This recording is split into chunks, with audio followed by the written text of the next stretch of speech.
She was 14. Her name was Aissatou, and she was the only family Ibrahim Traoré had left. She disappeared on a Tuesday. No warning. No message. Just an empty chair and a scarf left behind on a dusty porch. They didn't ask for ransom. They didn't send a threat. Because this wasn't about money. This was a message. They thought if they could take her, they could control him. Silence him. Break him. But they forgot who they were dealing with. This wasn't a politician they'd snatched a family member from. This was a soldier. A survivor of coups, betrayals, and bullet storms. A man who had bled more than he had spoken. Ibrahim Traoré didn't scream. He didn't tweet. He didn't even flinch. He just stood still and started asking questions. Where was she last seen? What cars were around? Who left early? No panic. No drama. Just calm, calculating fury. But deep inside, something was burning. Because Aissatou wasn't just his sister. She was his anchor. The only human being who still called him Ibra like they were still kids. The only person who knew the boy beneath the uniform. And now she was gone. So he did what no president was ever trained to do. He disappeared. For 36 hours, no one knew where Traoré was. Not his cabinet. Not his commanders. Not even his closest security officers. What they didn't know was that Traoré wasn't missing. He was hunting. Traoré wasn't sitting behind a desk. He wasn't on a call with diplomats or drafting statements for the press. He was in the shadows. No convoy. No cameras. Just one plain vehicle, 2 loyal men, and a name, whispered by a street kid in Ouagadougou. White truck. Northern road. No plates. That was all he needed. By the time intelligence confirmed it, Traoré was already gone, boots in the dust, hands ready. Not as a president, but as a brother. What he found wasn't a hideout.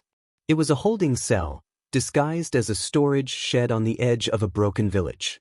Inside, he saw things he'd only heard about in reports. Things that made hardened soldiers sick. Women with bruises. Boys with empty stares. And in the corner, a red scarf, folded on top of a rusted chair. Aissatou wasn't there, but her presence screamed louder than any voice. He walked in slow. Measured. Eyes like steel. There were 5 men. Relaxed. Laughing. They didn't know who he was. They didn't get a chance to find out. What happened next didn't last long. No shouting. No firefight. Just silence. And then the sound of cuffs clicking shut on the wrists of the last man still breathing. He didn't kill them. He wanted them to talk. And when they did, what he learned changed everything. Because this wasn't random. This wasn't personal. It was political. They hadn't taken his sister to control him. They'd taken her to provoke him. To bait him into lashing out. To justify something bigger. An international move to paint him as unstable, dangerous, unfit to lead. It was a trap. And they almost succeeded. Traoré didn't flinch. Because now he understood. They weren't just trying to break him. They were trying to paint him into a corner. A corner where the next bullet he fired wouldn't echo in silence. It would spark a narrative. African dictator goes rogue. Burkina Faso collapses under military rule.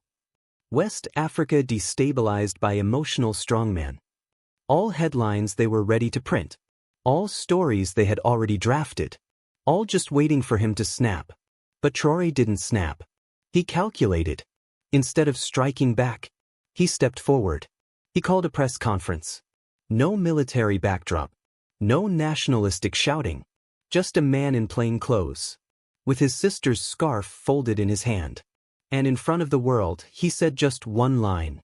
If they thought this would silence me, they've only reminded me why I speak. No rage. No threats. Just truth. The room was silent. Reporters couldn't tweet fast enough. Hashtags flooded timelines across continents. And in that moment, Ibrahim Traoré became something more than a soldier. More than a president. He became a mirror. To every leader who sold silence as stability. To every nation that built power on pain. To every citizen who'd forgotten that resistance doesn't always roar. Sometimes, it breathes. That same night, Traoré returned to the safe house where survivors were being treated. No cameras. No press. He walked to a quiet corner and finally saw her. Aïssatou. Eyes tired. Voice faint. But alive. The room was still. She didn't cry. She just looked at him and whispered, "You found me." He nodded once. Always. He didn't talk about what happened. Didn't mention the trap. Didn't tell her how close the world came to war. He just held her hand. Because some battles don't need speeches. Just presence.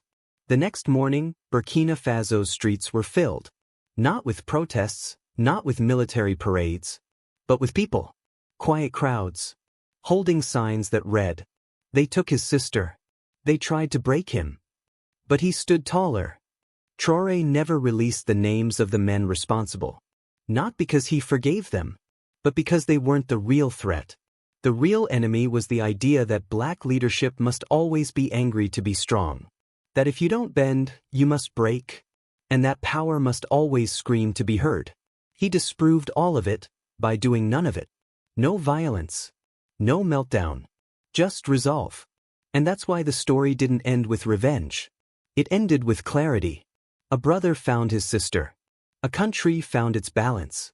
And the world? The world found something it wasn't ready for. An African leader who doesn't flinch, doesn't fold, and doesn't need permission to protect what's his. Ibrahim Traoré.